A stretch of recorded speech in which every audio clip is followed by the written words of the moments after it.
Hello student. आज हम class twelfth accounts के मोस्ट इम्पॉर्टेंट क्वेश्चंस करने जा रहे हैं। अगर आपको क्वेश्चन आते हैं तो आप खुद ट्राई कर लीजिए और जो नहीं आते उसका सोल्यूशन देख लेना।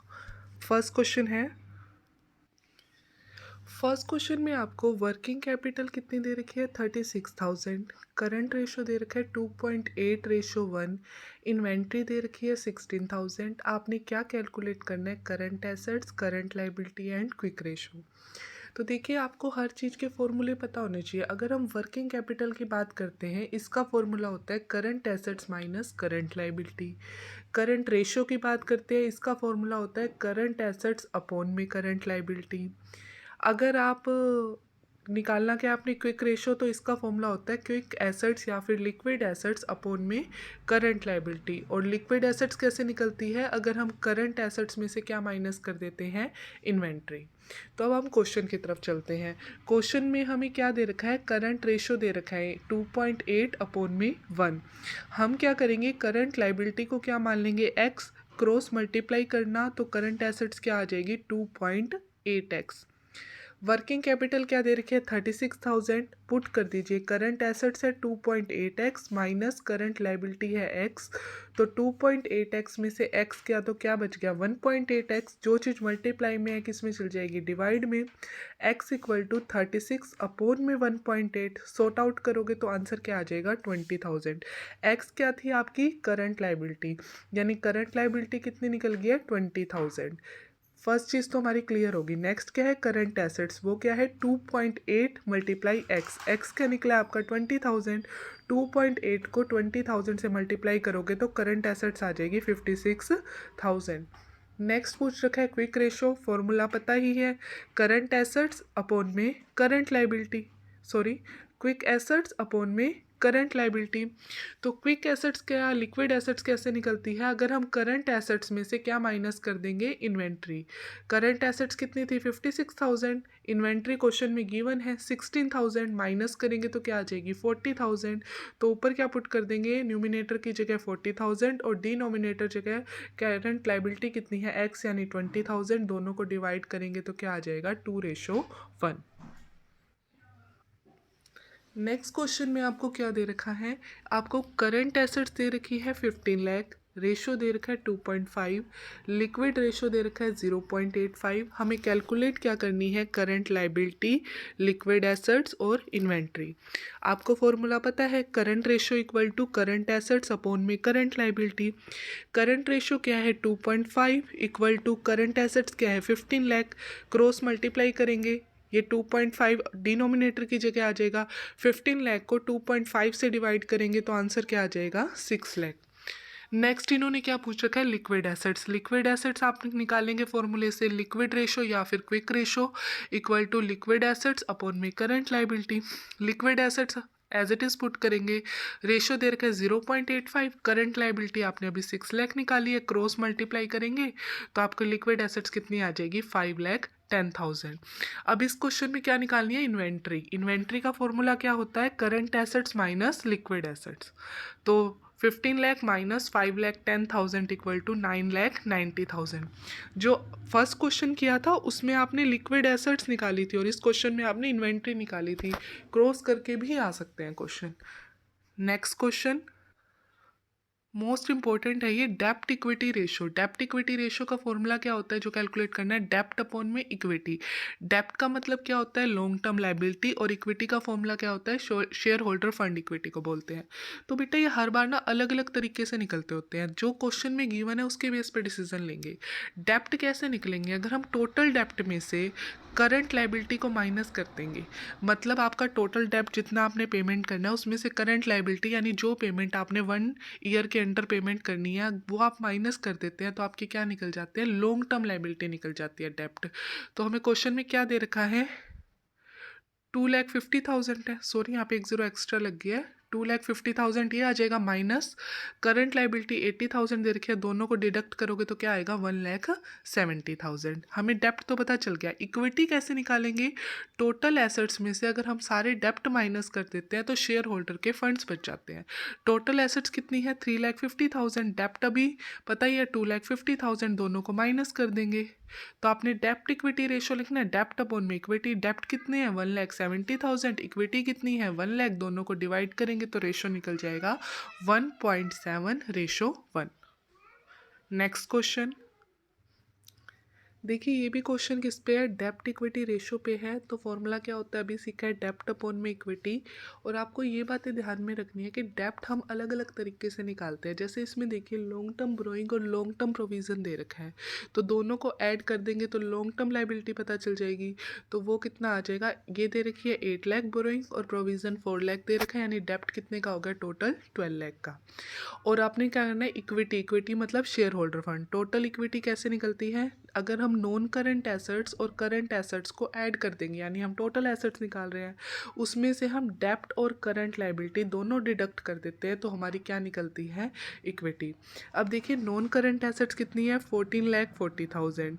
करंट एसेट्स है 3,60,000। उसमें से डिडक्ट क्या करना है? डेप्ट जो भी निकालने हैं 12 lakh minus current liability. Current liability कितनी है? 2 लाख। 14,40,000 प्लस 3,60,000 क्या हो गया? 18 लाख।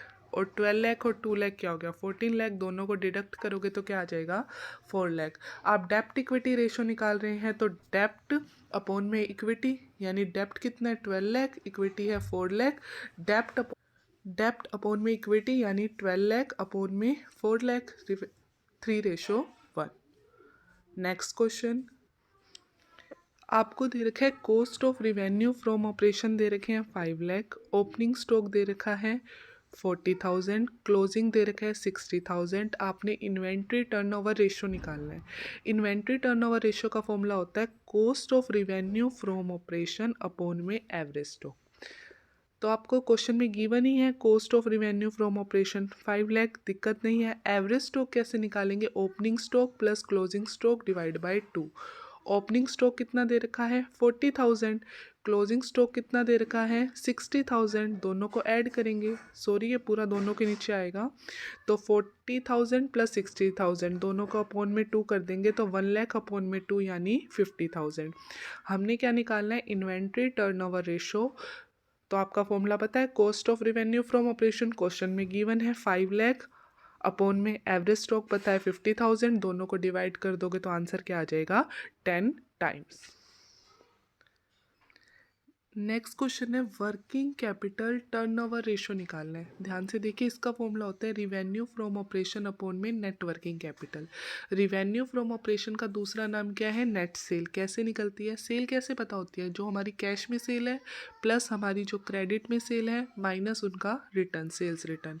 तो cash cell plus credit sale minus cell return. Cash cell कितनी है? 1,30,000, क्रेडिट है 3,80,000 और सेल्स रिटर्न है 10,000। दोनों को डिडक्ट कर दोगे तो क्या आ जाएगा? 5 लाख। 5 लाख आपकी नेट सेल यानी रिवेन्यू फ्रॉम ऑपरेशन निकल गया। अपॉन में क्या आएगा? Net working capital. Working capital का सबको फॉर्मूला पता है, स्टार्टिंग में ही करवाया था, current assets minus current liability. अब आपके पास देखिए क्वेश्चन में करंट एसेट्स गिवन है नहीं है, लेकिन हमें करंट लाइबिलिटी गिवन है। ओके, तो हम करंट एसेट्स निकालेंगे। तो इसका फॉर्मूला क्या होता है? लिक्विड एसेट्स में अगर आप इन्वेंट्री ऐड कर देते हैं, लिक्विड एसेट्स कितनी है? 1,40,000, उनमें इन्वेंट्री 90,000 ऐड करेंगे तो कितना हो गया? 2,30,000। तो 2,30,000 में से करंट लाइबिलिटी यानी 1,05,000 हम माइनस करते हैं तो वर्किंग कैपिटल कितनी निकल रही है? 1,25,000। तो वर्किंग कैपिटल टर्नओवर रेशो हमारा क्या होगा? रिवेन्यू फ्रॉम ऑपरेशन यानी नेट सेल। कितनी दे रखी है नेट सेल? 5 लाख अपॉन में net working capital. Working capital अभी हमने कितनी निकाली है? 1,25,000। 5 लाख को 1,25,000 से डिवाइड करेंगे तो 4 टाइम्स आएगा। रिवेन्यू फ्रॉम ऑपरेशन यानी सेल दे रखी है 7 लाख, ग्रोस प्रॉफिट दे रखा है 1,40,000, इन्वेंट्री टर्नओवर रेशो दे रखा है 7 टाइम्स। अभी सीखा है इन्वेंट्री टर्नओवर रेशो क्या होता है, cost of revenue from operation upon में एवरेज इन्वेंट्री। कभी भी एवरेज निकालनी है आपको बता रखा है opening plus closing divide by 2 लगता है। तो आपने cost of revenue from operation का फॉर्मूला ये भी है कि जितना भी रिवेन्यू फ्रॉम ऑपरेशन है, अगर क्वेश्चन में ग्रोस प्रॉफिट दे रखा है तो उसमें से माइनस कर देंगे, लॉस दे रखा है तो प्लस कर देंगे। तो 7 लाख में से 1,40,000 आप माइनस करेंगे तो क्या आ जाएगा, cost of revenue from operation 5,60,000। Ratio आपको पता है 7 टाइम्स है, क्रॉस करके आप एवरेज इन्वेंट्री निकाल सकते हैं। तो 5,60,000 को 7 से डिवाइड करेंगे तो 80,000 आ गया। Find the value of closing inventory निकालनी है इफ़ क्लोजिंग इन्वेंट्री ना हमारी 16,000 मोर देन है ओपनिंग इन्वेंट्री से। कभी भी आपको एवरेज इन्वेंट्री पता हो और इतनी मोर देन बता रखी हो तो क्लोजिंग निकालने के लिए उसका हाफ ऐड कर देंगे और ओपनिंग निकालने के लिए उसका हाफ लेस कर देंगे। हाफ क्या होएगा 8,000, 80,000 में जब 8,000 ऐड करेंगे तो क्लोजिंग इन्वेंट्री निकल जाएगी 88,000, और जब उसको डिडक्ट करेंगे तो ओपनिंग इन्वेंट्री निकलेगी 72,000। देखिए ऐसा ही क्वेश्चन है, बस थोड़ा सा चेंज है। 1,50,000 हमें cost of revenue from operation दे रखा है, इन्वेंट्री टर्नओवर रेशो 8 टाइम्स दे रखा है। तो वही पिछले क्वेश्चन की तरह करेंगे, inventory turnover ratio equal to cost of revenue from operation divide by average inventory को, जो हमारा रेशो दे रखा है 8 है, कॉस्ट ऑफ रिवेन्यू 1,50,000 है, तो हम एवरेज इन्वेंट्री डिवाइड करके निकाल सकते हैं 18,750,000। पर इसमें ना थोड़ा सा चेंज है, इन्वेंट्री जो बिगनिंग की है ना वो 1.5 टाइम्स मोर देन ज़्यादा है एंड से, यानी ओपनिंग वाली उससे क्या है ज़्यादा है 1.5 मोर देन। तो ऐसे केस में सबसे पहले आप क्या निकालेंगे, एवरेज इन्वेंट्री में से पहले आप ओपनिंग प्लस क्लोजिंग निकालेंगे, अपॉन में 2 होता है ना तो वहाँ पे मल्टीप्लाई में चल जाएगा, यानी ओपनिंग प्लस क्लोजिंग इन्वेंट्री क्या होगी, एवरेज इन्वेंट्री मल्टीप्लाई 2, 18,750 मल्टीप्लाई 2 यानी 37,500।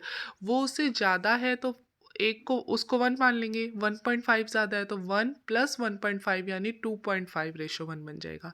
ओपनिंग है 2.5, इन्वेंट्री क्लोजिंग है 1, तो रेशो निकालते हैं तो टोटल नीचे आता है। तो जितनी भी आपका opening inventory plus closing inventory निकली यानी 37,500, अगर उसकी ओपनिंग इन्वेंट्री निकालनी है तो 2.5 अपॉन में टोटल इनका 3.5 आएगा, सोल्व करेंगे 26,786 आएगा।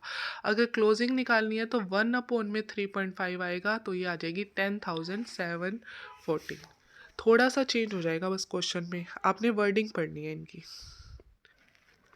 नेक्स्ट क्वेश्चन देखिए, ये भी अच्छा है। हमें एवरेज इन्वेंट्री कितनी दे रखी है 60,000, इन्वेंट्री टर्नओवर रेशो दे रखा है 10 टाइम्स। इन्वेंट्री टर्नओवर रेशो का फॉर्मूला क्या है, cost of revenue from operation upon में एवरेज इन्वेंट्री। ये हमें दे रखा है 10 equal to cost of revenue from operation नहीं पता, एवरेज इन्वेंट्री कितनी दे रखी है 60,000। तो हम cost of revenue from operation निकाल सकते हैं, मल्टीप्लाई क्रॉस मल्टीप्लाई करके 10 multiply 60,000 equal to 6 lakh.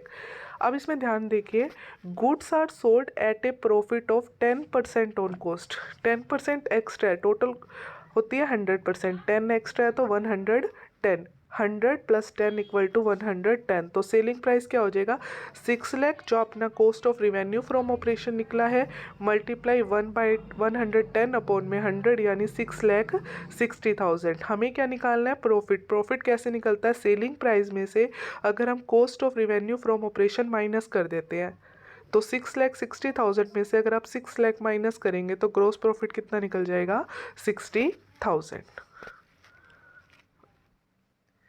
If thank you so much. If you like my video, please like, comment, share and subscribe. Thank you so much.